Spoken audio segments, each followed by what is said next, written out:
Benjamin নেতানিয়াহুর ধন্যবাদ। এই আশা, এটি ইরান যুদ্ধে কোন দিকে মোড় নিতে পারে? অর্থাৎ ইরান যুদ্ধে কতটা প্রেসিডেন্ট ডোনাল্ড ট্রাম্পের সঙ্গে, আমরা তো জানি যে তিনি এরকমই এসেছিলেন, প্রেসিডেন্ট ডোনাল্ড ট্রাম্পকে বুঝিয়েছিলেন ইরান যুদ্ধে জড়ালে কি কি লাভ, সেখানে প্রেসিডেন্ট ডোনাল্ড ট্রাম্প জড়িয়েছেন, এখন আবার তিনি আসলেন। এই আশাটা নতুন কোনো মোড় নিতে পারে কিনা? যদি নিউক্লিয়ার বোম ব্যবহার হয় এই যুদ্ধে, সেটা কি নতুন হবে?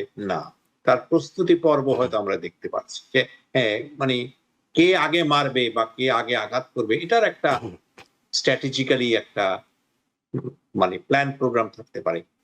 নিউ ইয়র্কের মেয়র বলেছেন উনি এখানে আসলে তাকে অ্যারেস্ট করবেন। এটা একটা পলিটিক্যাল কথা, কিন্তু উনি সাথে সাথে এটাও বলেছেন যে উনি ইউনাইটেড নেশন বা আমেরিকা স্টেটের ফেডারেল লকে ব্রেক করে কিছু করবেন। যা কিছু করবেন ওই ল এর ভিতরে যদি থাকে তখন করবেন। রিপাবলিকানরা এত উদ্বিগ্ন কেন নেতানিয়াহুর এই আশা নিয়ে? হ্যাঁ, ওনারা উদ্বিগ্ন, তাদের মধ্যে যারা ওই বিশেষ করে নভেম্বরের মধ্যবর্তী নির্বাচনকে সামনে রেখে তারা ভাবছেন এই যুদ্ধের যদি আরো বাড়ে সেখানে, তাহলে তেলের দাম অনেক বাড়বে। এখন যেখানে $100 মতো ব্যারেল, কেউ কেউ ফোরকাস্ট করছেন 150-200 পর্যন্ত হয়ে যেতে পারে। সেরকম যদি হয় ভয়ঙ্কর অবস্থা হবে এবং জনগণ বিক্ষুব্ধ হবে। রিপাবলিকান পার্টি হাউসে তো মেজরিটি হারাবে, সেনেটে মেজরিটি। ইসরায়েলের প্রধানমন্ত্রী আসার পরে তাদের মধ্যে কথাবার্তা হয়েছে। প্রেসিডেন্ট পাবলিকলি অনেক কথা বলেন, প্রাইভেটলি হয়তো তার মত ভিন্ন। দুই একবার তাকে নেতানিয়াহু সম্পর্কে তাকে তিরস্কারমূলক কথাবার্তা বলেছেন ইত্যাদি। এই গ্রান্সে এর ফিউনারেলে অংশ নিতে এসেছেন ইসরায়েলের প্রধানমন্ত্রী বেঞ্জামিন নেতানিয়াহু। তার এই আশাটাকে নিয়ে শুরু থেকেই বেশ মাঠ গরম করা অবস্থা ছিল। আমাদের নিউ ইয়র্কের মেয়র জোরান মামদানি কিছুটা গরম করেছেন, যোগ দিয়েছেন যে অ্যারেস্ট এবং অন্যান্য ইস্যুগুলো তিনি তুলেছিলেন, কিন্তু সেগুলো পাত্তা পাওয়ার কোনো কারণ নেই, পাত্তা পায়নি। যেটি আপনার কাছে জানতে চাই, বেঞ্জামিন নেতানিয়াহুর এই আশা, এটি ইরান যুদ্ধে কোন দিকে মোড় নিতে পারে? অর্থাৎ ইরান যুদ্ধে কতটা প্রেসিডেন্ট ডোনাল্ড ট্রাম্পের সঙ্গে, আমরা তো জানি যে তিনি এরকমই এসেছিলেন, প্রেসিডেন্ট ডোনাল্ড ট্রাম্পকে বুঝিয়েছিলেন ইরান যুদ্ধে জড়ালে কি কি লাভ, সেখানে প্রেসিডেন্ট ডোনাল্ড ট্রাম্প জড়িয়েছেন, এখন আবার তিনি আসলেন। এই আশাটা নতুন কোনো মোড় নিতে পারে কিনা? আমি আমি জুয়েল ঠিক সঠিক করে বলতে পারবো না যে নেতানিয়াহু এই আশাটা বর্তমান ইরান এবং মার্কিন যুক্তরাষ্ট্র পেছনে ইসরায়েলের যুদ্ধের বিষয়ে কোনো নতুন কোটানকো মোড় নেবে কিনা। কারণ নতুন কোনো মোড় নেবার অবকাশগুলো কি? যেসব মোড় অলরেডি নিয়ে গেছে, যেখানে একটা চূড়ান্ত একটা ধ্বংসের মুখোমুখি উভয় পক্ষ, সেখানে আর নতুন কি? নতুনের তো একটা মানে একটা আভাস থাকতে হবে। হ্যাঁ, হতে পারে যদি নিউক্লিয়ার বোম ব্যবহার হয় এই যুদ্ধে, সেটা কি নতুন হবে? না, তার প্রস্তুতি পর্ব হয়তো আমরা দেখতে পাচ্ছি যে হ্যাঁ, মানে কে আগে মারবে বা কে আগে আঘাত করবে, এটার একটা স্ট্র্যাটেজিক্যালি একটা মানে প্ল্যান প্রোগ্রাম থাকতে পারে, কিন্তু সেটাও নতুন হবে। ডোনাল্ড ট্রাম্প নিজে যা পরিকল্পনা করেন, নিজে যা ইচ্ছা প্রকাশ করেন, সেটাকেই উনি প্রাধান্য দেন, গুরুত্ব দেন, যদি না উনি একান্তভাবে বাধ্য হন সেখান থেকে সরে আসতে। প্রথম থেকেই আপনার নেতানিয়াহুর ব্যাপারে বা ইসরায়েলের ব্যাপারে, এবং আপনি জানেন যে ডোনাল্ড ট্রাম্পের জামাতা মেয়ের হাজবেন্ড হচ্ছেন একজন ইহুদি বংশোদ্ভূত ছেলে, যার সাথে নেতানিয়াহুর পরিচয় খুবই ঘনিষ্ঠ। অতএব হয়তো তার ছেলের মানে তার মেয়ের জামাইয়ের কথা তিনি শুনতে পারেন, কিন্তু না অন্য কারো কথায় শুনলেন না। এবং মোহাম্মদ ভাই তো খুব সঠিকভাবে এক্সপ্লেন করেছেন যে তারা ডোনাল্ড ট্রাম্পের প্ল্যান প্রোগ্রামের সহায়ক শক্তি হতে পারে, হাতে তালি দিতে পারে অথবা সমর্থন করতে পারে, কতটুকু। এখন আসি আপনি যে প্রথম প্রশ্ন করেন যে এই যুদ্ধ, এই নেতানিয়াহুর এই সফর কোনো নতুন কিছু যোগ করবে কিনা বা কোনো পরিবর্তন আনবে কিনা, এটা আমার কাছে মনে হয় না। যদিও নেতানিয়াহু বলেছেন যে এই যাবৎ যত মিটিং হয়েছে তার মধ্যে একটা সবচেয়ে ভালো মিটিং উনি করেছেন ডোনাল্ড ট্রাম্পের সাথে। সেটা কি ভালো এখনো বুঝতে আমাদের একটু সময় লাগবে, যে সেটা কোন দিকে ভালো, কার ভালো, ইসরায়েলের পক্ষে ভালো নাকি বিশ্ব শান্তির পক্ষে ভালো, নাকি আমেরিকার পক্ষে ভালো, নাকি ইরানের পক্ষে, এটা বুঝতে একটু সময় লাগবে। কারণ আমি ঠিক যতটুকু লক্ষ্য করলাম বা যতটুকু আপনার পর্যবেক্ষণ করলাম, তাতে আমি কোনো ভালো কিছু দেখিনি। এটা হয়তো মোহাম্মদ ভাই আরো পরিষ্কার করতে পারেন, উনি যদিও অলরেডি পরিষ্কার করে দিয়েছেন যে আসলে ঘটনাগুলো কি হচ্ছে। তো আপনার এই প্রশ্নের উত্তরে এতটুকুই বলা, I don't see any betterment or any good result or positive result এই সফরের মাধ্যমে হবে বলে। যদিও আপনার নিউ ইয়র্কের মেয়র বলেছেন উনি এখানে আসলে তাকে অ্যারেস্ট করবেন, এটা একটা পলিটিক্যাল কথা, কিন্তু উনি সাথে সাথে এটাও বলেছেন যে উনি ইউনাইটেড নেশন বা আমেরিকা স্টেটের ফেডারেল লকে ব্রেক করে কিছু করবেন, যা কিছু করবেন ওই ল এর ভিতরে যদি থাকে তখন করবেন। তো সেটাও করবেন কিনা সেটাও জানা যায় না। এটা এক ধরনের পলিটিশিয়ানরা তো অনেক ধরনের কথা বলে, এটাও সেরকম একটা কথা। নেতানিয়াহু কোনোভাবেই নিউ ইয়র্কে অ্যারেস্ট হবে না আপনার আমাদের মেয়রের না, এটা প্রশাসনের হবে না। বিদেশি একজন অতিথিকে এইভাবে আসলে কোন একজন সিটির মেয়র গ্রেপ্তার করবেন, সেটিও ঠিক সৌজন্যতা দেখাবে না। সৈয়দ মোহাম্মদুল্লাহ, আপনার কাছে যেটি জানতে চাই সেটি হলো, নেতানিয়াহু এসেছেন, এবার দেখা গেল যে সবচেয়ে বেশি উদ্বেগে আছেন রক্ষণশীল রিপাবলিকান যারা আছেন। স্টিভ ব্যাননের মতো লোকরা খুব রিয়্যাক্ট করছেন।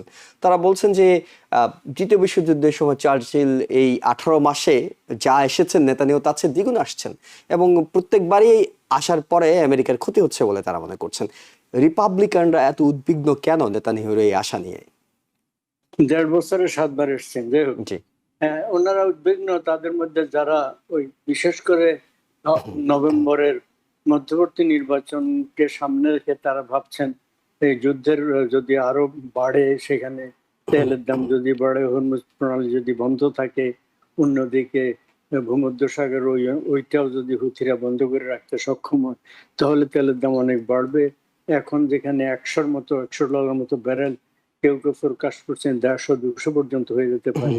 সেরকম যদি হয় ভয়ঙ্কর অবস্থা হবে এবং জনগণ বিক্ষুব্ধ হবে। রিপাবলিকান পার্টি হাউসে তো মেজরিটি হারাবে, সেনেটে মেজরিটি হারাবে, এই একটা।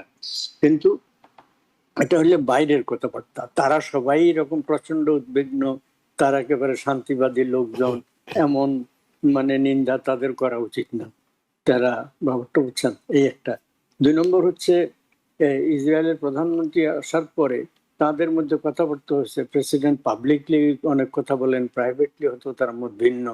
2-1 বার তাকে নেতানিয়াহু সম্পর্কে তাকে তিরস্কারমূলক কথাবার্তা বলেছেন ইত্যাদি। কিন্তু আমার মনে হয় দুজনের মধ্যে একটা ভালো আন্ডারস্ট্যান্ডিং, সমঝোতার ভিত্তিতে এই নেতানিয়াহু যুগের পর যুগ চেষ্টা করেছেন। প্রায় 2 যুগ, দেড় যুগের বেশি তিনি অনেক বছর ক্ষমতায় আছেন। মধ্যখানে 2-1টা বিরতি দিয়ে এর ভিতরে অনেক প্রেসিডেন্টকে বোঝাতে চেয়েছেন ইসরায়েলকে, ইরানকে আক্রমণ করার জন্য, তো তাদেরকে দিয়ে আক্রমণ করাতে পারেননি। এইবারে কেবল আক্রমণ করেছেন তা না, যৌথভাবে আক্রমণে প্রেসিডেন্ট ট্রাম্প তাদেরকে সুযোগ দিয়েছেন, এবং প্রথমেই তারা ইরানের মানে এক নেতৃত্বের উল্লেখযোগ্য অংশকে শেষ করে দিয়েছে, প্রধান নেতা সহ। যাই হোক, এবং তাদের বিপুল ধ্বংস করতে পেরেছে, শক্তি অনেক ক্ষয় করে ফেলতে পেরেছে। তো ফলে স্ট্র্যাটেজির ব্যাপারে কৌশলগত হয়তো কিছু কথাবার্তা হয়ে থাকতে পারে। একটা হচ্ছে এমন না যে কেবল যুক্তরাষ্ট্রে যুদ্ধবিরোধী মনোভাব আসছে, নেতানিয়াহুর দেশে আপনি হারেস পত্রিকা যদি পড়েন রেগুলার, ওটাতেও আপনি দেখবেন, এবং অন্যান্য ইসরায়েলি সাইট, সেখানেও কিন্তু যুদ্ধবিরোধী একটা মনোভাব আছে। অর্থাৎ শুধুমাত্র ইরান যুদ্ধ নয়, ইসরায়েলের নিজস্ব একটা ভোট আছে, এবং এই নির্বাচনে নেতানিয়াহুর জন্য ট্রাম্পের সমর্থন পাওয়া অনেক বেশি গুরুত্বপূর্ণ, কারণ আমেরিকার মধ্যপ্রাচ্য নীতি কার পক্ষে যাচ্ছে সেটি ইসরায়েল তো বটে, পুরো মধ্যপ্রাচ্যে খুব গুরুত্বপূর্ণ। নেতানিয়াহু সেই জায়গাটায় কোনো পজিটিভ কিছু কিংবা ভালো কিছু অর্জন করতে পারলেন বলে আপনার কাছে মনে হচ্ছে কিনা, কিংবা এটি তিনি কতটা চেষ্টা করলেন? তিনি নিঃসন্দেহে খুব চেষ্টা করেছেন, তার একটা বিশ্লেষণ তুলে ধরেছেন। তিনি যেটাকে মনে করছেন যে যুক্তরাষ্ট্রের নীতি যেরকম হলে সেটা তার পক্ষে যাবে, তার দল সংখ্যাগরিষ্ঠতা বা মেজরিটি পেতে পারে ইসরায়েলের পার্লামেন্টে, সেটার পক্ষে যাবে, সেরকম কথাবার্তা তিনি বলেছেন। একটি। দ্বিতীয় হচ্ছে যে ইরানের মানে সার্বিক ক্ষমতা, মানে পারমাণবিক শক্তি উৎপাদন অস্ত্র উৎপাদন ছাড়াও মানে সার্বিক ক্ষমতাকে প্রচন্ডভাবে খর্ব করে দেবে। এবং প্রথম থেকে আপনি জানেন বলা হয়েছিল যে ইরানের রেজিম চেঞ্জ, ওদেরকে মারা হয়েছে, পরবর্তীতে নতুন লোকজনকে তারা ক্ষমতায় বসাবার প্ল্যান করছিলেন, আশা করেছিলেন সেখানে বিদ্রোহ হবে, বিভিন্ন এলাকা থেকে আঞ্চলিক যে শক্তিগুলো তারা বিদ্রোহ করবে কেন্দ্রীয় সরকারের বিরুদ্ধে, তেহরানের বিরুদ্ধে, মূল্যতন্ত্র খতম করবে, সেখানে এদের পছন্দ মতো যুক্তরাষ্ট্র এবং ইসরায়েলের পছন্দ মতো সরকার বসানো যাবে ইত্যাদি। এবং আপনি আরো খবরের মধ্যে দেখেছেন যে ইসরায়েলের মোসাদের সাথে ইরানের প্রাক্তন কট্টর ইসরায়েল বিরোধী প্রেসিডেন্ট আহমেদিনেজাদের সাথে বৈঠক হয়েছে ইউরোপে, ইত্যাদি অনেক কথা। আপনি হাঙ্গেরিতে সম্ভবত একটা সম্মেলনকালে, এবং পরবর্তীতে সেটা আরো কন্টিনিউ করেছে, তাকে মোটামুটি ভাবে তার রিক্রুটও করেছিলেন, কিন্তু এবং তাকে এই যুদ্ধ যখন শুরু হয়ে যাচ্ছে আক্রমণ, সে সময় তারকে যেখানে ইরানের সরকার কিছুটা নজরদারির মধ্যে রেখে ছিলেন, সেখান থেকে সরিয়ে নেওয়ারও তারা চেষ্টা করেছিলেন, সেটা সবার ইত্যাদি কথা হচ্ছে।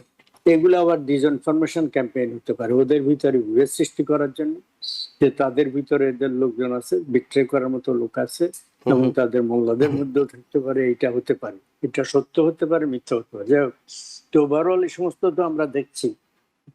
এবং প্রেসিডেন্ট ট্রাম্প আপনি জানেন বেশ কয়েক মাস আগে ইসরায়েলের প্রেসিডেন্টকে তিরস্কার করে বলেছেন, তিনি দাবি করেছিলেন ইসরায়েল প্রেসিডেন্ট নেতানিয়াহুর বিরুদ্ধে করাপশনের, দুর্নীতির অভিযোগে মামলা চলছে, এবং সেই মামলা যাতে করতে না পারে সেজন্য তারা সেই দেশের কনস্টিটিউশন বদল করে আদালতের, সুপ্রিম কোর্টের ক্ষমতা খর্ব করার চেষ্টা করেছেন, কিছুটা করেছেন, কিন্তু এইটুকু তারা এখনো পারেনি। যাই হোক, এই একটা, তো সেই মামলা থেকে তাকে অব্যাহতি দেওয়ার জন্য, তাকে অগ্রিম ক্ষমা প্রদর্শনের জন্য ইসরায়েল প্রেসিডেন্টকে প্রেসিডেন্ট ট্রাম্প অনুরোধ জানিয়েছিলেন, তিনি সেটা শোনেননি, সেজন্য তাকে তিরস্কার করেছেন। ইসরায়েল প্রেসিডেন্ট বলেছেন একটা আইনি প্রক্রিয়া আছে ইসরায়েলের, সেটা বাইরে গিয়ে আমি তাকে ক্ষমা করবো না, করতে পারি না, ইত্যাদি।